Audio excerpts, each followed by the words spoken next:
Good morning. I've seen that film numerous times. And whenever I see it, I'm still touched by it. And I can't believe that I was there. I actually saw what happened. I like to tell you my story. It's a little different because I like to give you a picture of Germany before Hitler. I lived in a very small town, so I only can speak as a young girl in a small town. I was born in 1924. I'm 84 years old, in case you want to know. Small town, 800 people. We were 5 Jewish families, and there was a Jewish house of worship. Life was very good for Jewish people. There were some problems in Germany. Germany had lost World War I. There was a lot of unemployment. People were hungry. But in this small town that I lived, nothing was happening. Everything was peaceful. Our family and the 4 other Jewish families were part of the community. We were one family, helping each other whenever the need arose. My father was a farmer and he bought and sold horses. So there were many times he needed help. And the neighbors helped. And he in turn would help the neighbors. When it came to planting and harvesting, the same thing. Everybody helped each other. My mother was born in this little town. She was the housewife. She took care of us children. We had a great aunt living with us. We had a tremendous garden. We grew all our own vegetables. Mom was very much at home. She had girlfriends, young ladies she went to school with. They would talk every day, but not a phone. There was no such thing as a phone. They would chat over the back fence. All the gossip was passed over the back fence. As I remember when I was 4 and 5 years old, I had a number of friends. We all played together. None of them were Jewish. We all played together, and we all celebrated our holidays together. Now, we went to services on Saturday, and the rest of the community went to service on Sunday. I come from a religious home, and on Sabbath, we didn't do very much, but I was able to play with my friends. And there was never a question, never a concern that I was Jewish, that I was different. Mother belonged to an organization that was strictly for women, and they did charity work. They did all kinds of things together.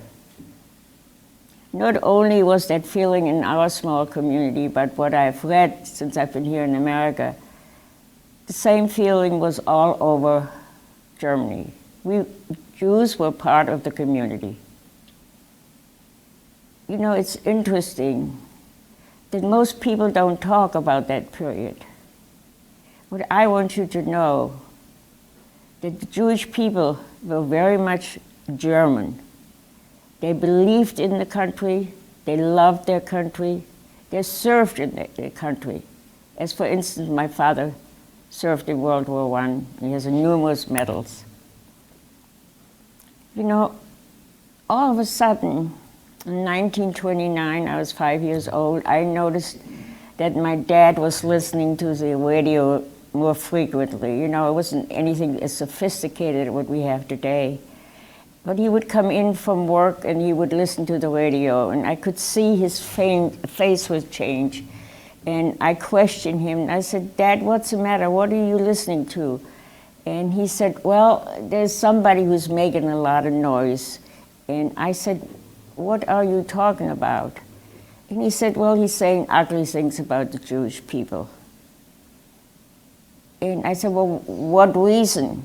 Why would he say something ugly about the Jewish people? He says, well, there are people in this world who don't like the Jews, and this man really must hate the Jews. And I said, well, what do we do about it? And he said, well, don't let's worry. This has happened before, and it will happen again, I'm sure, but it's nothing serious. Well, my dad was very wrong, because in 1933, Hitler came into power, and things changed. Everything was different. And you know, what was so amazing is that there were no, of course, no television, very few radios, very few telephones, and still this little community all of a sudden had changed. There was a difference. They looked at me differently at school. I hadn't changed. I was the same little girl. And then numerous times I was called dirty Jew.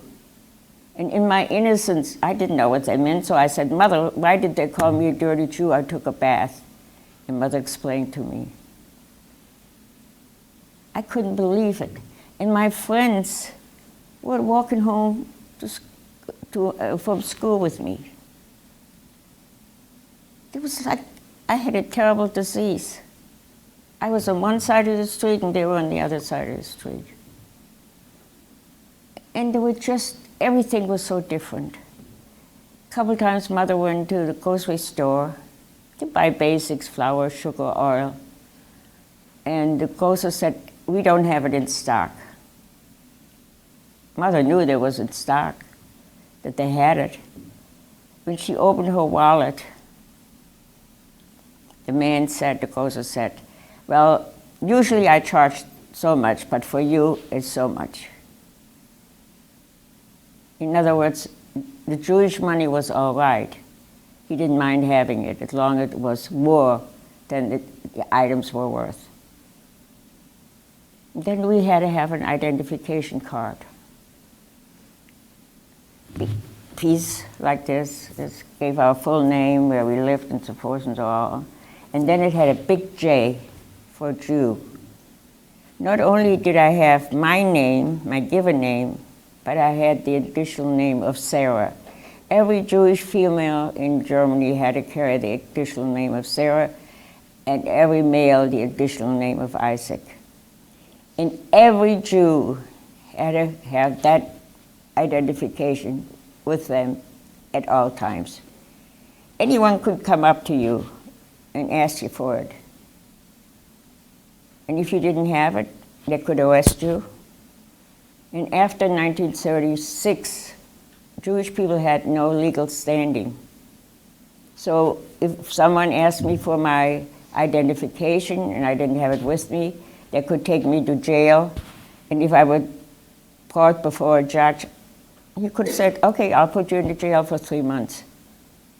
In other words, I had no defense. I was Jewish. And it didn't count. I didn't count as a person.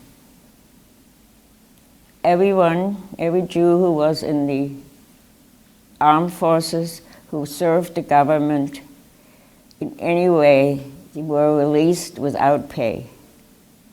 That included the soldiers. They were just sent home. And as I told you earlier, money was not available in a great amount, so a lot of Jewish people went hungry. One night, a number of our windows were broken, and my parents became very concerned, and then they decided, oh, there's some kids who are being nasty. And then came Kristallnacht, the night of the broken glass. We were at dinner. It was quiet. We were eating.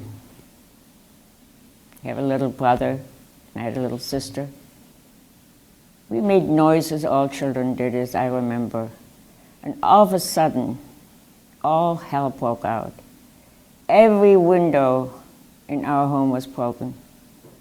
And the guns were going off. Ugly things were being said. And then it was quiet. Quiet for quite a long time. Mother decided that she would go next door to our neighbor and ask him if we couldn't come over there for the evening, because we really didn't know what was going on. She went to the neighbor on both sides of our home, and both of them said no. Did they not care? Were they afraid? I would like to think that they were afraid. She came back and was terribly disappointed. She was crying. She says, "My dear friends, what happened to them?" There was really no explanation. It just happened. After a while, there was more noise and more guns went off. And Mother went across the garden to some other neighbors and asked them if they would take us in. And they said yes, but we couldn't come into their home. We had to go into a cellar. The root cellar, years ago you did not have the refrigeration that you have today, and it was a dark, cold, ugly place. And Mother came and got us. We put on some coats. We went across the garden, and we went into the root cellar. And we smelled smoke. We saw that we were burning down our home. We waited and waited. The night was forever. Dad didn't have a watch. So we just waited. My little sister cried. She was a baby. We tried to comfort her. And finally, when light came underneath the door, we decided we better get back to our house. We walked across the garden, and to our surprise, the house was still standing. But that was all. Only the four walls. There was nothing left inside. Nothing. Everything was destroyed. The books, the pictures, the furniture. They'd taken the clothes out of the closet and put it in the middle of our kitchen floor. And they'd taken preserves. Years ago you didn't have cans. You put preserves and vegetables in jars. So they opened all the jars and they just poured it on the clothes. It was a mess. And we just stood there. After a while, my parents realized we couldn't stay there. And Dad said, well, let's go to a larger community. Maybe it only happened here in our small community. And we couldn't see or didn't have any contact with the other Jewish families. We cleaned off our clothes and we walked down the street. No one came out and asked us if we were all right, if they could do anything for us. We never had any arguments with any of the people who saw us.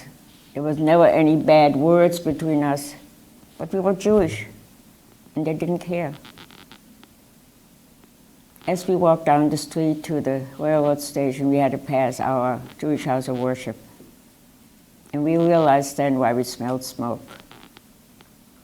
They'd taken all the prayer books and the prayer shawls, and they put them in the middle of the yard, and they set them on fire.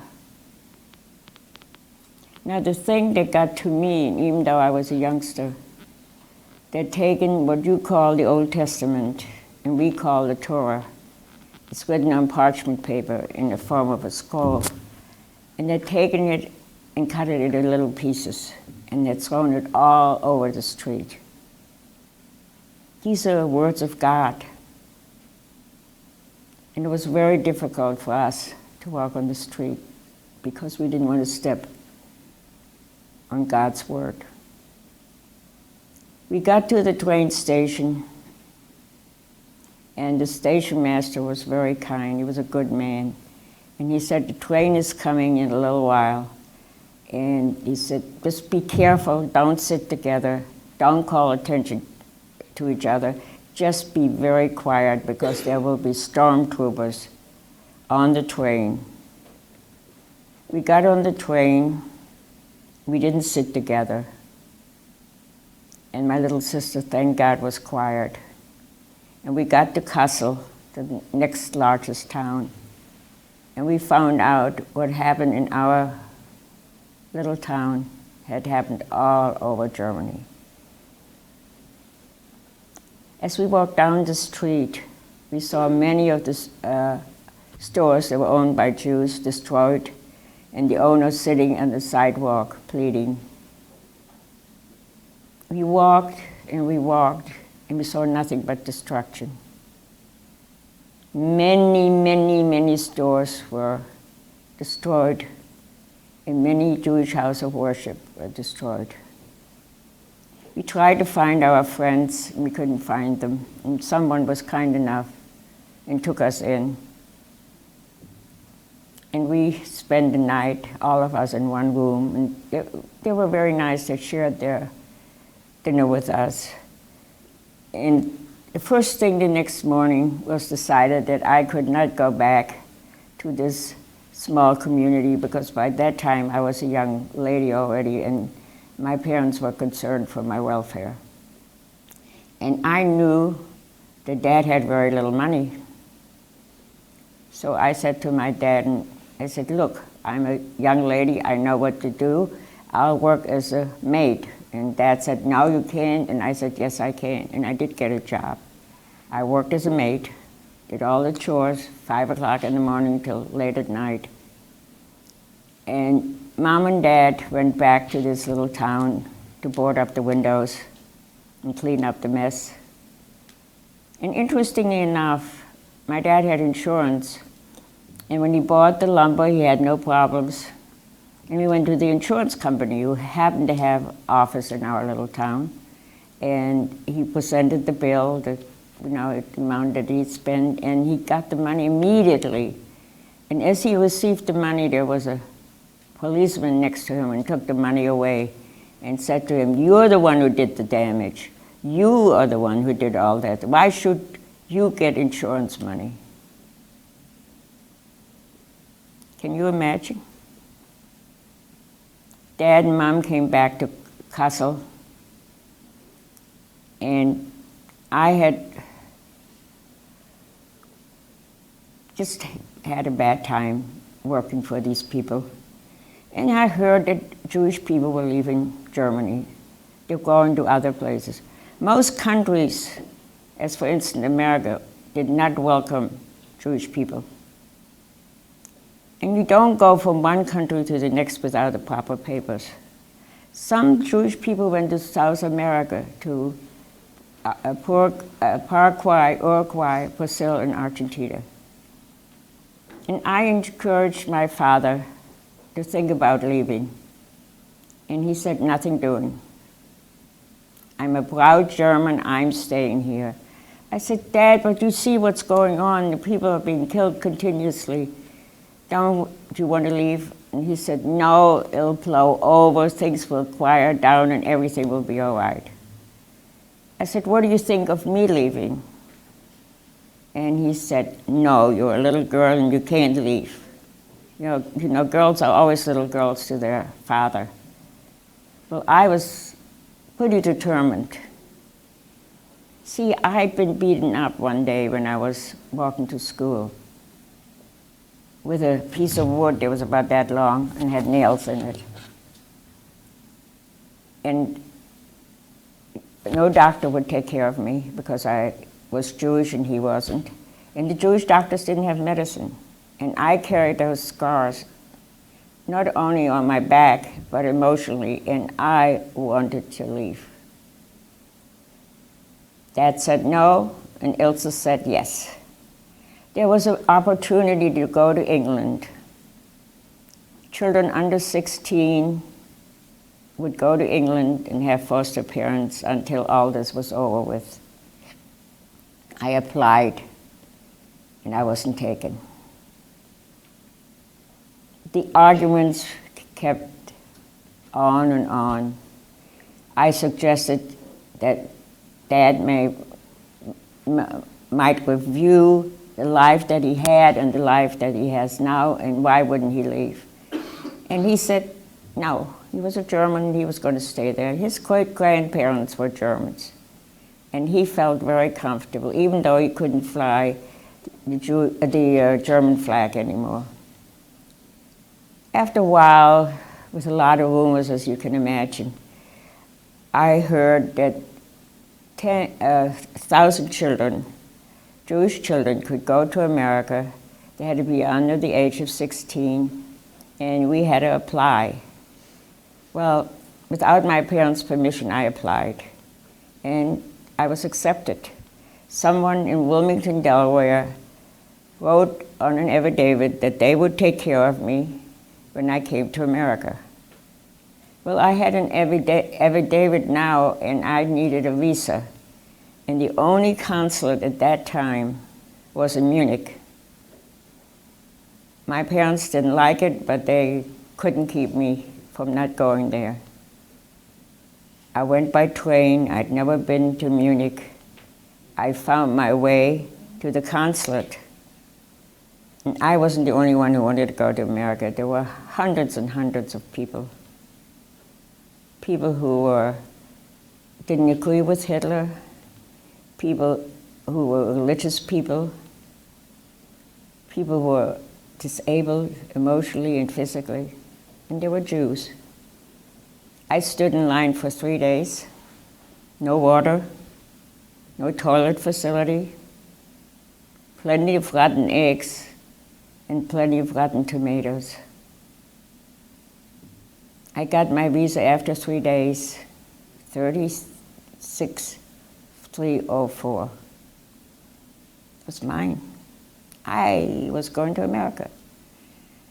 When I got home, my dad said, all right, you're determined to go. I'll see if I can get you passage. My dad was gone for 3 months. We assumed that he either was killed or put in a concentration camp. We didn't hear from him. And Mother and I had many discussions about what I should do. I was determined to find transportation. And Mother said, you're too young to do this on your own. You have to wait till Dad gets back. After a number of days, Mother finally gave in. I said my goodbyes, and I went to Berlin, because someone said, if you get to Berlin, you can go through Poland, and then through Russia, and then you can come to America. I got to Berlin, and a parade welcomed me. Hitler in his open car with his hands stretched out, and hundreds of soldiers and stormtroopers. Here I stood, this little Jewish girl, with a little suitcase, not knowing where to go and what to do. Once the parade was over, I walked around and I found an organization, a Jewish organization. And I went in and talked with them, and I told them what I wanted and what they could possibly do for me. And they said, well, young lady, you are one of many who want to go to America. And I suggest that you sleep next door, which was a bombed-out synagogue, and they gave you a blanket, and that was it. And you worked downstairs in the soup kitchen. And soup it was not. It was water and some root vegetables. And every day I went upstairs, and I would ask them if there was transportation. And every day the office manager would say, go downstairs and do your work. When we have transportation, we'll let you know. After a while, I got a letter from Mother, and it was unusual that I got a letter, a total letter, because the postmaster would cut out everything that was of any importance, because they knew that it was a letter from a Jew going to a Jew, because I told you earlier that every Jew carried an additional name of Sarah, every female. So this letter was total, and told me that my dad would be at such and such a place, and that I should meet him.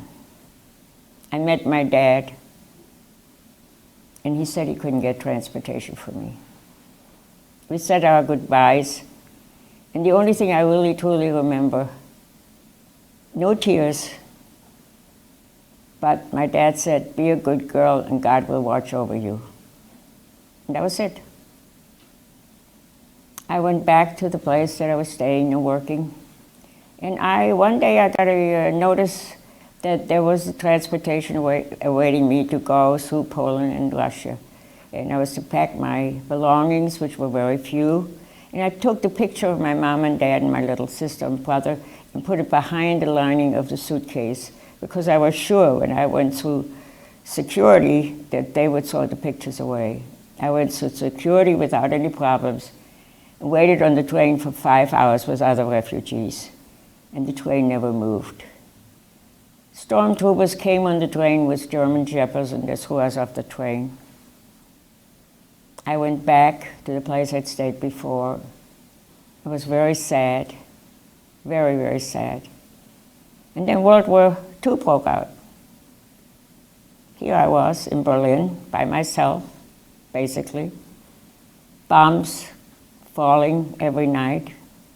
England was at war with Germany. That piece of paper that they signed didn't help very much, what you saw in the movie. It was terrible. And of course, Germany had anti-aircraft. So if you watched, it was fun. It was like the 4th of July. It was all the sky was lit up. Until one day when a piece of hot metal fell right straight down, and I decided it was best to go inside. I tried to get in touch with my parents, I couldn't. And finally, somebody called me into the office and said, "You have transportation to go to America." And I said, "Oh no, not on the train again." And they said, "No, this is an airplane, a small airplane that will take you from Berlin to Paris, from Paris to Barcelona, and from Barcelona to Madrid, and then by boat from Lisbon to America." I was elated. It was just so wonderful. Again, I packed my little suitcase. It was a very small plane, nothing what you have today. A tiny little plane, a 6-seater. We got to Paris, we got to Barcelona every time the plane would fuel, and we got to Madrid. And I don't speak Spanish, so I had a devilish time making somebody understood. I finally made a picture of a train, and somebody took me to the train station. I had the same problem when I got to Lisbon, because there they speak Portuguese. By the time I got to the harbor, the English boat was out at sea. Here I was by myself. Didn't speak the language, didn't know anybody. There were lots of people because everybody wanted to leave Europe. And I just followed the people. We came to a big hall, and I went in the big hall, and they had a blanket there, and I took a blanket, and they had black coffee, and I had some black coffee. Everybody stood around, and everybody spoke a different language. I didn't know what to do, and I just sat down, put the blanket over me, and I found out there was a toilet and a sink. I was in 7-7. It was wonderful. I mean, to be able to wash your hands and your face. Next morning, I marched myself to the English shipping line, and I asked for the money back on the ticket. And they said, "Oh, no, you missed the boat. We're sending you back." And I said, "No, you're not." And finally, the man must have felt sorry for me, because he gave me half of the worth of the ticket. And I went to all the shipping lines, and nobody was going to America. The last boat, a freighter, was a Japanese freighter. And I asked him if they were going to America. He spoke a beautiful German. And they said, yes, they're going to New York, and then they're going home. I said, can I have passage? And he said, yes, and he took the money I had. It was never a question, was it enough or was it too much? And he showed me where to go. It was way down to the boat. The boat left, and we got halfway across the ocean. Somebody says, we're not going into New York, we're going into Baltimore. I had never heard of Baltimore. The only thing I knew was New York and the Statue of Liberty. I want you to know, I hadn't cried. For some reason, that really shook me up, and I must have cried for days. Well, when I got to Baltimore, I found it was America. But you just don't go from a boat into the country. You go down the gangplank in the country. You go through passport control. Well, I told you earlier that you had to be under 16. Well, I was 16 in July, and this was October 7th, and the man at the little booth got very, very angry, and he said, we are sending you back. You're an illegal immigrant, and you cannot come into the United States. And I said, I'm not leaving. He said, well, when we tell you to leave, you will leave. He went back and forth to his superior, and finally he stamped the papers. And I still can hear, he was so angry, you know, he really stamped it. And he said, get off the boat. And I did. When I came down the gangplank, somebody met me from a Jewish organization. And they informed me that the people who signed my affidavit wanted a boy, and I was a girl, and they didn't want me. Now you have to remember, I didn't speak English. So I had to make myself understood between the people who were trying to take care of me. And they found foster parents for me, wonderful people. They had no children. My family, my parents, my sister, aunts, uncles, cousins, they were all killed. My brother lived through it. He was in a work camp. I have no family. I've adjusted to it now. I'm very grateful for every moment that I have. You know, we said, never again will this happen. I don't think we learned our lesson. When you listen to the radio and watch TV, it frightens me. It really, truly does. I don't think we've learned from history. I encourage all of you young people to get your education, to be good citizens. Love this country. It's a wonderful place. You know, we're all God's children, regardless the way we look, the way we worship. What happened, the Holocaust, what one human being can do another human being is unbelievable.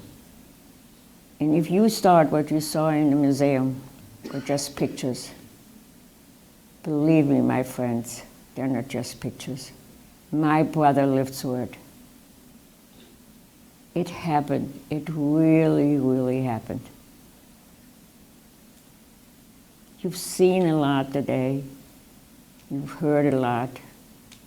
I like to close with a quote from Elie Wiesel, who's written numerous books. Maybe some of you are familiar with Night, and there are many other ones. And this is his quote: "No human race is superior.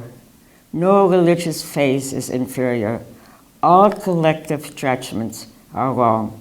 Only races make them." I like for you to remember, as you become adults and face the world, remember this. The world will be a much better place because you remember. I thank you very much for listening. You're a fabulous audience. And I ask I tell you, if you have any question, please feel free to ask me.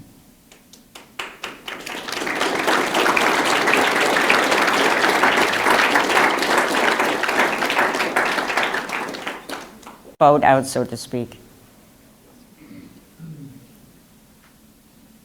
Any question, anyone? Yes? I can't talk very well, but what happened to your brother? My brother was in the work camp, and we were able to find him. My husband was in service, he's a flyer, and we were able to find him. He wrote a note to the Wilmington, the postmaster, if he would know of his sister, Ilse, and the postmaster in turn turned it over to a Jewish organ. My husband was flying back and forth to Europe, taking material over to Europe and bringing wounded soldiers back, and he had some extra time, and he found my brother. And he lived in the United States. For boys, he's an engineer, and he's just retired. And I talk to him at least once or twice a week. Any other question? Yes. I really don't know. We thought they died in Auschwitz, but they didn't. They died in Poland in one of the concentration, not in Poland, in Russia, in one of the concentration camps. My brother was with them. He knows about it. He saw it. I saw him toward the very end. Sweet. My husband is from St. Louis. He came back to his hometown. Have you ever been back? Have you ever? No, I have no desire going to Europe, and she asked me if she could go to Germany, and I got very upset for the moment, and then I decided it was my problem, not her problem. I'm the one who, I can't do it. But even though she knows my background and she heard me talk, she feels she has to go and go back, find out all about the little town that I lived with. Anyone else? Yes? Sure. I've made no effort. Maybe it's my fault. Maybe I haven't, all the things that happened to me are still there, even though celebration and people have their parents with them, and then I feel they took that away from me. I was never a child. I had to grow up very fast. Yes, I have pictures. I have 3 children. They're all married. I have 8 grandchildren, and 3 of them are married. 3 of them are married. And I have 7 great Jews. Well, he didn't. Yes? How old were you when you met your husband? I was 21. I saw the picture in a photography store. It was a girlfriend of mine. I said, boy, if I ever could meet this guy. And I wasn't very fond of him, and I told him if he knew of a nice soldier at the base to please call me. Lo and behold, the phone rang, and it was my husband. And it was a blind date, and we're married 64 years. So sometimes blind dates work out. Anything else? Thank you again. Oh, there's somebody. How long did it take you to learn English? I went to a Quaker school. It was not a large enrollment, and it took me about, I think, 3 months. I had tutors, and the first word I learned going up and down the steps was a cuss word, and I didn't know it was a cuss. I had to learn English, and I said, oh, I learned the first word in English, and I said the word, and I thought both of them, Mr. and Mrs. Kutz, were going to take off. And never have I used that word. Never again. That's a word that just doesn't, it's part of my language. Yes? The foster family that took Really at then, it's been a long time ago. I want to thank Ilse so much for talking to you today, and you have had a wonderful